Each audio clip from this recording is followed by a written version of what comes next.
when you were talking about advisors, like why should they care? Why should they care about the data? And it is the opportunities for sure. But one of the things that like I've talked about for years is an interesting stat, which is it's called the Ebbinghaus forgetting curve. 2/3 of your short-term memory is gone after an hour, after 1 hour. And so when you sit down with a client or a prospect and you have this great client interaction, you leave that interaction, you go to another one, or maybe you go to your kid's ball game, or you have something else. Everybody's busy. Everybody has to get somewhere else.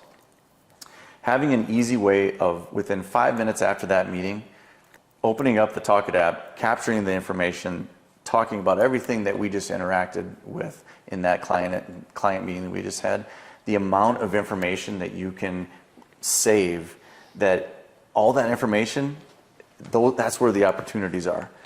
And I think that's where advisors get so busy sometimes that they forget that, hey, it does pay off to designate some time to make sure you don't lose all that important information that you just got done gathering, and it's all in your mind right now. It's all in your brain. You have to have an easy way to get that information out of there, so that way you can go on to that next client meeting and know that accurately all that data, it's going to come back to me. I'm going to have it in a few hours, or I'm going to have it the next day. And so I think that's an important aspect of just what we do for the advisor community. That is, like, I am really proud of the fact that we give the peace of mind to advisors that, hey, Mobile Assistant's got it. We're going to take care of that data and make sure you get it back and you didn't lose any of it. So, I love that point, Corey. And I personally have experienced that.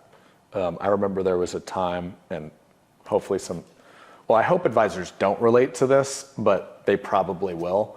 I remember I'd have like 5 coaching calls in a day, and all done virtually via Zoom. And I would go home with a stack of sticky notes. I remember like my team would laugh at me because I'd like have sticky notes just piled up, right? Yeah. And my process was, because I was back to back to back for the day, I'd just scribble my notes. Mm-hmm.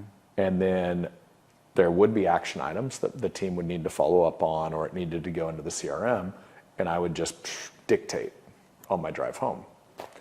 And the truth is, like, some days I'd be so busy, or a phone call would come in, those sticky notes wouldn't get dictated till the second day, or maybe the third day. Yeah. And I remember it'd just be like, wait, was that detail from that call, or was that the other call? Because they would start to blend together, right?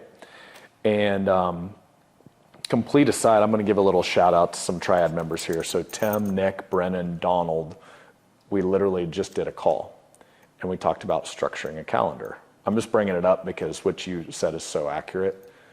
But if you're an advisor out there that just really struggles and has a tough time, you need to retrofit your calendar where it allows for gaps and those little buffers in between appointments.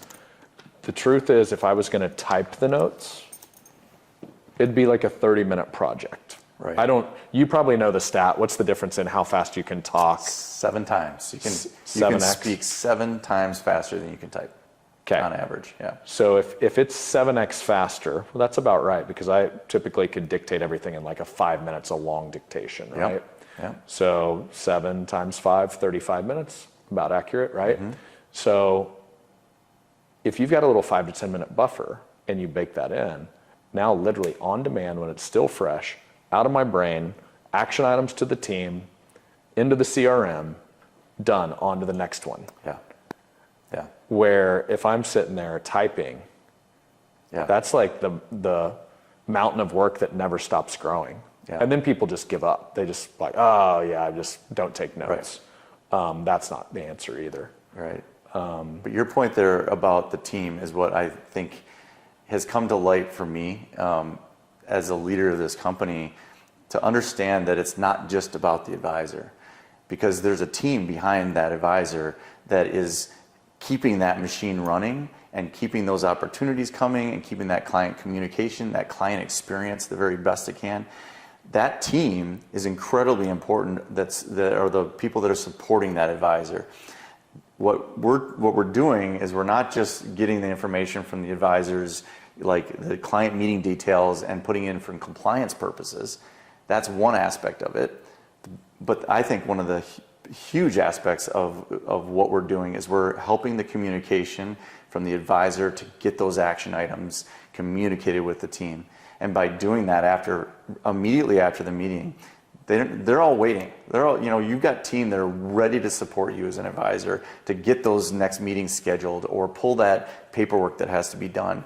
And the faster and the more efficient way that you can communicate those action items, the more efficient and the faster you're going to grow as a advisory firm too.